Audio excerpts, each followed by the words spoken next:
You have 17 unfinished projects right now. Maybe it's a half-written novel sitting in your Google Docs, a language learning app you opened twice, a business idea you sketched out in detail but never launched, a closet reorganization system you bought the bins for but never installed. And here's the thing, you're not lazy, you're not undisciplined. In fact, you might be one of the most motivated people you know. But every time you start something new, there's this voice in the back of your head whispering, why can't you just finish what you started? So you feel guilty, you feel scattered. You start to wonder if maybe something's wrong with you, if you're destined to be a perpetual beginner, forever chasing the high of a fresh start, but never crossing a finish line. But what if I told you that your brain isn't broken? What if the way you move through the world, this pattern of constant starting, isn't a flaw, but a specific psychological profile that actually makes a lot of sense once you understand what's happening under the hood? Today, we're going to talk about the psychology of people who can't stop starting new projects. We'll look at what's really going on in your brain, why this pattern exists, and most importantly, how to work with your wiring instead of fighting against it. Because here's the truth, you don't need to become someone else, you just need to understand who you already are. Let's start by naming what this actually is. In psychology, there's a concept called initiator bias, the tendency to be energized by beginnings more than by maintenance or completion. And if that's you, it means your brain is wired to light up at novelty, possibility, and the early stages of learning. This isn't a disorder, it's a temperament. Think about it. When you start a new project, what happens? Your brain floods with dopamine. You feel excited, energized. You can see the vision so clearly. You stay up late researching, planning, imagining the finished product. You feel alive. But then, somewhere around week 2 or 3, the magic fades. The project stops feeling new. It starts feeling like work. And suddenly you're not interested anymore. So you think, I must not care about this, and you move on. But that's not what's happening. What's happening is that your brain is responding to a specific neurochemical shift, and once you understand it, you can start to design your life around it instead of constantly fighting yourself. Let's get into the science. When you start something new, your brain releases dopamine, a neurotransmitter associated with motivation, reward, and anticipation. Dopamine doesn't just make you feel good, it makes you feel curious. It makes you want to explore, to learn, to engage.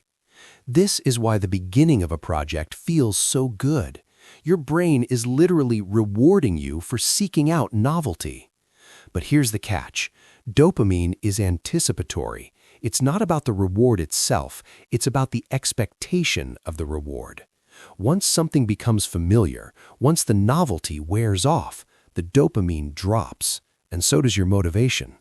This is true for everyone, but some people are more sensitive to this dopamine cycle than others. If you're someone with a highly novelty-seeking temperament, which is linked to traits like openness to experience, high curiosity, and what psychologists call behavioral activation, then you're going to feel this dopamine spike more intensely. You're going to crave it, and when it fades, the crash is going to feel sharper. Add to this if you're also someone who scores high on what's called divergent thinking, the ability to generate lots of ideas, see connections between unrelated things, think laterally, then your brain is constantly generating new possibilities. You're not just curious, you're creatively restless. So while other people might be satisfied working on one thing for months or years, your brain is showing you 10 other doors you could walk through, and each one feels just as exciting as the last. This is why you start so many things, not because you're flaky, but because your brain is doing exactly what it's designed to do: seek, explore, imagine. Now, let's talk about the downside. Because as much as your brain loves starting, the world rewards finishing. You live in a culture that valorizes completion. Books get published, businesses get launched, degrees get earned. And every time you look around, you see people who seem to have it together, people who pick one thing and see it through. And you've got a graveyard of half-finished projects. So you start to internalize a story. I'm not disciplined enough. I don't have follow-through. I'm a mess. And that story, it hurts. It erodes your confidence. It makes you second-guess yourself every time you get excited about something new. You start to feel ashamed of your own enthusiasm.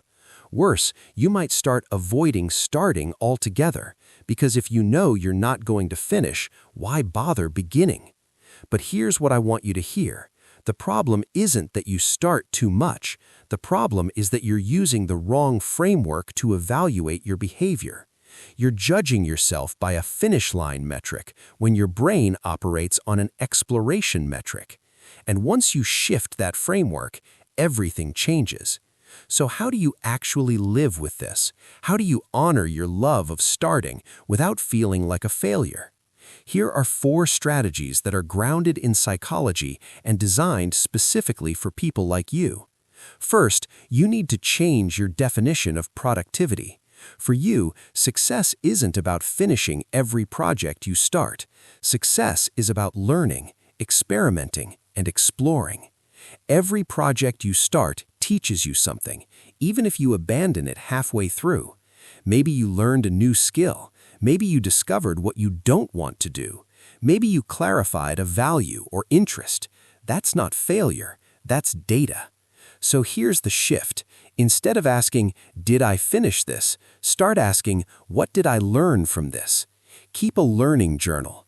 Every time you move on from a project, write down 3 things you gained from it: skills, insights, realizations.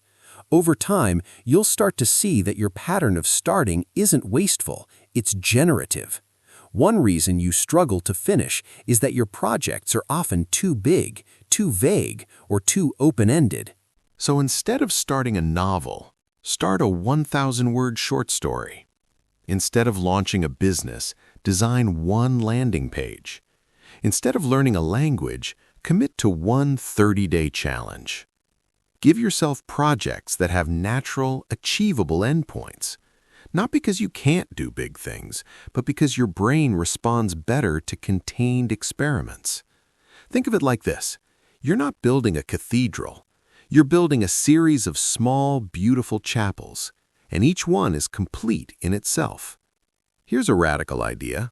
What if you don't have to choose?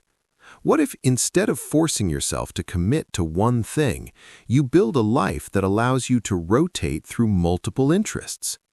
There's a term for this, the portfolio career, or /identity. You're not just a writer. You're a writer/designer/teacher/entrepreneur. Some people thrive on depth. You thrive on breadth. So design your life accordingly. Have a main project that pays the bills, and give yourself permission to have 2 or 3 side experiments running at any given time. Rotate them in and out. Let some die. Let others grow. You don't have to finish everything. You just have to stay engaged. Finally, look for the deeper pattern beneath all your projects. Most people who start a lot of things aren't actually scattered. They're exploring variations on a central theme. Maybe every project you start is about creativity, or connection, or autonomy, or learning. When you find that through line, you stop seeing yourself as unfocused and start seeing yourself as someone with a coherent curiosity. And that coherence, it gives you permission to explore without guilt.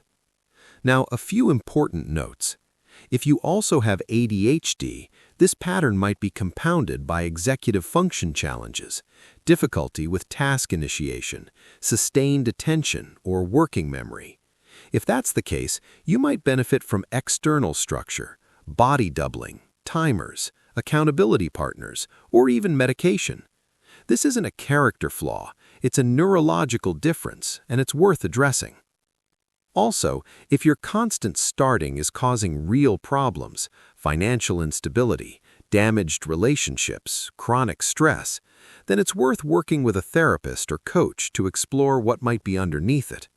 Sometimes chronic starting is a way of avoiding deeper discomfort, fear of failure, fear of success, fear of being seen. But for most of you, this is just how you're wired, and that's okay. I want to say this clearly. You are allowed to be someone who loves beginnings. You're allowed to start things and not finish them. You're allowed to be curious about everything. You're allowed to change your mind. The world will tell you to pick a lane, to commit, to finish what you started. But you know what? The world also needs people who explore, who experiment, who connect dots that no one else sees, who bring energy and possibility into every room they enter. That's you. So stop apologizing for your enthusiasm. Stop shrinking yourself to fit someone else's idea of discipline. You're not a failure. You're a starter, and that's a gift. Here's what I want you to remember. Your brain loves novelty because it's wired for exploration. That's not a bug. It's a feature. You don't need to finish everything you start. You need to learn from everything you start. Design your life around small, contained experiments. Build a portfolio of interests. Find the through line that connects them all. And most importantly, stop measuring yourself by someone else's yardstick. You're not broken. You're just different. And different is exactly what the world needs. If this resonated with you, I'd love for you to try one thing this week. Pick one unfinished project and ask yourself, what did I learn from this? Write it down. Honor it. And then, if you want, move on.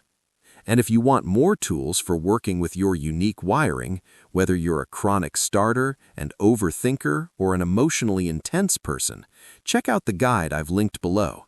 It's packed with strategies designed specifically for minds like yours. Thanks for watching. I'll see you in the next one.